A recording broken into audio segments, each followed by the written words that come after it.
ಏನು ಬೇಸು, ಯಾವ್ದು body, dressing ಏನು, ಗಾರ್ನಿಷಿಂಗ್ ಏನು ಅಂತೆಲ್ಲ ಜಾಸ್ತಿ ತಲೆ ಕೆಡಿಸ್ಕೊಳ್ಳೋದೇನು ಬೇಡ. ಬೇಗನೆ ಆಗೋಗುತ್ತೆ. ಎಲ್ರಿಗೂ ತುಂಬ ಇಷ್ಟ ಆಗುತ್ತೆ. ಸ್ವಲ್ಪ ಹುಳಿ, ಸ್ವಲ್ಪ ಸಿಹಿ, ಸ್ವಲ್ಪ ಖಾರ, ತುಂಬ ಹೆಲ್ದಿ, ತುಂಬ ಕ್ವಿಕ್ಕಾಗಿ ಆಗಿಬಿಡೋಂತಹ ಒಂದು ಹೆಲ್ದಿ ಸ್ಯಾಲೆಡ್ ರೆಸಿಪಿ ಮಾಡೋಣ ಇವತ್ತು. So hello everyone, welcome back to the Riddhi's recipes. ಎಲ್ರಿಗೂ ನಮಸ್ಕಾರ.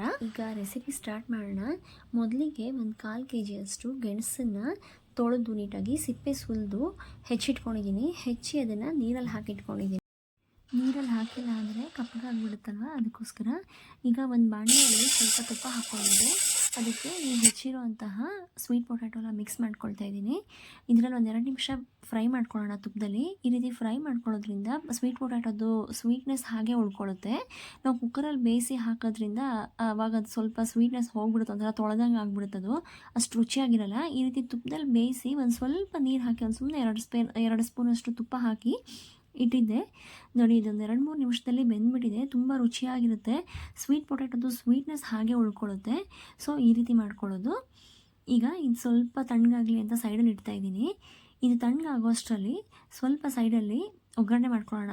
ಒಂದು 1 ಸ್ಪೂನಷ್ಟು ತುಪ್ಪ ಹಾಕ್ಕೊಂಡಿದ್ದೀನಿ. ಈ ತುಪ್ಪಕ್ಕೆ ಸ್ವಲ್ಪ ಡ್ರೈ ಫ್ರೂಟ್ಸ್ ಹೆಚ್ಚಿಟ್ಕೊಂಡಿದ್ದೆ, ಅದನ್ನು ಹಾಕ್ಕೊಳ್ತಾ ಇದ್ದೀನಿ. ಸ್ವಲ್ಪ ಕಾಜು, ಬಾದಾಮಿ 2 ಸಣ್ಣಗೆ ಹೆಚ್ಚಿಟ್ಕೊಂಡಿದ್ದೆ, ಅದನ್ನು ಹಾಕ್ಕೊಂಡಿದ್ದೀನಿ. ಅದನ್ನು ಸ್ವಲ್ಪ ತುಪ್ಪದಲ್ಲಿ ಹುರಿದಿದ್ದಾದಮೇಲೆ ಕಡಲೆಬೀಜ ಇಟ್ಕೊಂಡಿದ್ದೆ. ಈ ಕಡಲೆಬೀಜ ಕೂಡ ಹಾಕ್ಕೊಳ್ತಾ ಇದ್ದೀನಿ. ಇದನ್ನು ತುಪ್ಪದಲ್ಲಿ ಹುರಿದು ಒಂದು 2-3 ನಿಮಿಷ ಹಾಗೆ ಬಾಣಲೆ ಸ್ವಲ್ಪ ಬಿಸಿ ಮಾಡ್ಕೊಳ್ಳೋಣ. ಈ ರೀತಿ ಮಾಡೋದ್ರಿಂದ ಅದೊಂದು ಸ್ವಲ್ಪ ಕ್ರಂಚಿಯಾಗುತ್ತೆ, ತುಂಬ ರುಚಿಯಾಗಿರುತ್ತೆ. ಈ ರೀತಿ ಕ್ರಂಚಿನೆಸ್ ಇರುತ್ತೆ ಸ್ಯಾಲೆಡ್ ಜೊತೆಯಲ್ಲಿ, ತುಂಬ ಚೆನ್ನಾಗಿ ಅನಿಸುತ್ತೆ. ಅದಕ್ಕೆ ಕಡಲೆಬೀಜ ಮತ್ತು ಡ್ರೈ ಫ್ರೂಟ್ಸ್ ಎಲ್ಲ ಮಿಕ್ಸ್ ಮಾಡ್ಕೊಳ್ಳೋದು. ಇದಾದಮೇಲೆ ಇದಕ್ಕೆ ಸ್ವಲ್ಪ ದ್ರಾಕ್ಷಿ ಇಟ್ಕೊಂಡಿದ್ದೆಲ್ಲ, ಈ ದ್ರಾಕ್ಷಿ ಆ್ಯಡ್ ಮಾಡ್ಕೊಂಡಿದ್ದೀನಿ. ಈ ಸ್ಯಾಲೆಡಲ್ಲಿ ಒಂದು ಸ್ವಲ್ಪ ಸ್ವೀಟ್ನೆಸ್ ಇರುತ್ತೆ. ಈ ಥರ ದ್ರಾಕ್ಷಿ ಆ್ಯಡ್ ಮಾಡ್ಕೊಳ್ಳೋದ್ರಿಂದ ತಿನ್ನುವಾಗ ಸ್ವೀಟ್ ಪೊಟ್ಯಾಟೋದೊಂಥರ ಸ್ವೀಟ್ನೆಸ್ ಇರುತ್ತೆ, ಈ ದ್ರಾಕ್ಷಿದೊಂಥರ ಸ್ವೀಟ್ನೆಸ್ ಇರುತ್ತಲ್ಲ, ಅದೊಂಥರ ಚೆನ್ನಾಗಿರುತ್ತೆ, ಹುಳಿಯಾಗಿ ಸಿಹಿಯಾಗಿ. ಅದಕ್ಕೆ ಈ ರೀತಿ ಎಲ್ಲ ಡ್ರೈ ಫ್ರೂಟ್ಸ್ ಮಿಕ್ಸ್ ಮಾಡ್ಕೊಂಡಿದ್ದೀನಿ. ಇದನ್ನೆಲ್ಲ ಒಂದು 2 ನಿಮಿಷ ಹಾಗೆ ಹುರ್ಕೊಳ್ತಾ ಇದ್ದೀನಿ. ಗ್ಯಾಸ್ ಆಫ್ ಮಾಡ್ಕೊಂಡಿದ್ರು ಆ ಬಾಣಲೆ ಬಿಸಿಯಲ್ಲಿ ಒಂದು ಸ್ವಲ್ಪ ಚೆನ್ನಾಗಿ ಫ್ರೈ ಆಗಲಿ ಅಂತ ಹುರ್ಕೊಂಡು, ಈಗ ಅದನ್ನೆಲ್ಲ ತೆಗೆದು ಈ ಸ್ವೀಟ್ ಪೊಟ್ಯಾಟೋದ ಬಾಣಲೆ ಇತ್ತಲ್ಲ ಅದಕ್ಕೇ ಹಾಕ್ಕೊಂಡಿದ್ದೀನಿ. ಈಗ 1-2 ಕ್ಯಾರೆಟ್ ತುರಿದಿಟ್ಕೊಂಡಿದ್ದೆ. ಅದಕ್ಕೂ ಮುಂಚೆ ಒಂದು ಸ್ವಲ್ಪ ಹಸಿಮೆಣ್ಸಿನ್ಕಾಯಿ ಹೆಚ್ಚಿಟ್ಕೊಂಡಿದ್ದೆ ಸಣ್ಣಗೆ, ಅದನ್ನು ಆ್ಯಡ್ ಮಾಡ್ಕೊಂಡಿದ್ದೀನಿ. 1-2 ಕ್ಯಾರೆಟು, 1 ಸೌತೆಕಾಯಿ, 1 ಮೂಲಂಗಿ ಮತ್ತು ಒಂದು 2 ಟೊಮೆಟೊನ ಅದ್ರದ್ದು ಬೀಜ ಎಲ್ಲ ತೆಗೆದು ಸಣ್ಣಗೆ ಹೆಚ್ಚಿಟ್ಕೊಂಡಿದ್ದೆ, ಅದನ್ನು ಕೂಡ ಆ್ಯಡ್ ಮಾಡ್ಕೊಂಡಿದ್ದೀನಿ. ಹಸಿಮೆಣ್ಸಿನ್ಕಾಯಿ ನಾನು ಸಣ್ಣಗೆ ಹೆಚ್ಚಿ ಆ್ಯಡ್ ಮಾಡ್ಕೊಂಡಿದ್ದೀನಿ. ಮನೇಲಿ ಮಕ್ಕಳಿದ್ರೆ ತಿನ್ನಲ್ಲ ಅಂದರೆ ಪೊಟ್ಯಾಟೊ ಬೇಯಿಸೋಕ್ಕೆ ಮುಂಚೆನೇ ಸ್ವಲ್ಪ ಉದ್ದ ಅಥವಾ ಸ್ವಲ್ಪ ದೊಡ್ಡ ಪೀಸ್ಗಳು ಮಾಡಿ ಮೆಣಸಿನ್ಕಾಯಿ ಹಾಕ್ಕೊಂಡು ಅದನ್ನು ಆಮೇಲೆ ಬೇಕಾದರೆ ತಗೊಂಡ್ಬಿಡ್ಬೋದು. ಒಂದು ಸಣ್ಣ ಈರುಳ್ಳಿ ಕೂಡ ಸಣ್ಣಗೆ ಹೆಚ್ಚಿ ಹಾಕ್ಕೊಂಡಿದ್ದೀನಿ. ಸ್ವಲ್ಪ ಕೊತ್ತಂಬರಿ ಸೊಪ್ಪು ಆ್ಯಡ್ ಮಾಡ್ಕೊಂಡಿದ್ದೀನಿ. ಮತ್ತು 1 ಸ್ಪೂನಷ್ಟು ಉಪ್ಪು, ಒಂದು ಅರ್ಧ ಸ್ಪೂನಷ್ಟು ಕಪ್ಪುಪ್ಪು, ಒಂದು ಅರ್ಧ ಸ್ಪೂನಷ್ಟು ಜೀರಿಗೆ ಪುಡಿ, ಒಂದು ಅರ್ಧ ಸ್ಪೂನಷ್ಟು ಕರಿಮೆಣಸಿನ ಪುಡಿ, ಸ್ವಲ್ಪ ಚಾಟ್ ಮಸಾಲ ಹಾಕ್ಕೊಂಡು ಸ್ವಲ್ಪ ಕೊನೆಯಲ್ಲಿ ನಿಂಬೆ ರಸ ಹಾಕ್ಕೊಂಡಿದ್ದೀನಿ. ಈಗೆಲ್ಲ ನೀಟಾಗಿ ಮಿಕ್ಸ್ ಮಾಡ್ಕೊಳ್ಳೋಣ.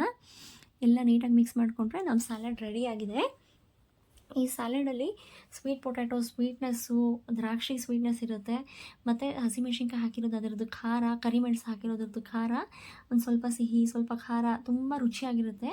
ಇದಕ್ಕೆ ಬೇಯಿಸಿರುವಂತಹ ಕಡಲೆಕಾಳು, ಹೆಸರು ಕಾಳು ಅಥವಾ ಯಾವುದಾದ್ರೂ ಸ್ಪ್ರೌಟ್ಸು ಅಥವಾ ಸ್ವೀಟ್ ಕಾರ್ನು, ಪನ್ನೀರು ಏನು ಬೇಕಾದರೂ ನೀವು ಆ್ಯಡ್ ಮಾಡ್ಕೊಳ್ಬೋದು. ಒಂದೊಂದು ಸಲ ಊಟ ಮಾಡೋಕ್ಕೆ ಇಷ್ಟ ಇರಲ್ಲ ಅಥವಾ ಉಪವಾಸ ಇದ್ದಾಗ ಕೂಡ ಈ ಥರ ಸ್ಯಾಲೆಡ್ ಮಾಡ್ಕೊಂಡು ನಾವು ತಿನ್ಬೋದು. ತುಂಬ ರುಚಿಯಾಗಿರುವಂತಹ ಸ್ಯಾಲೆಡ್ ರೆಸಿಪಿ ನಿಮಗೆಲ್ಲ ಇಷ್ಟ ಆಯಿತು ಅಂದ್ಕೊಳ್ತೀನಿ.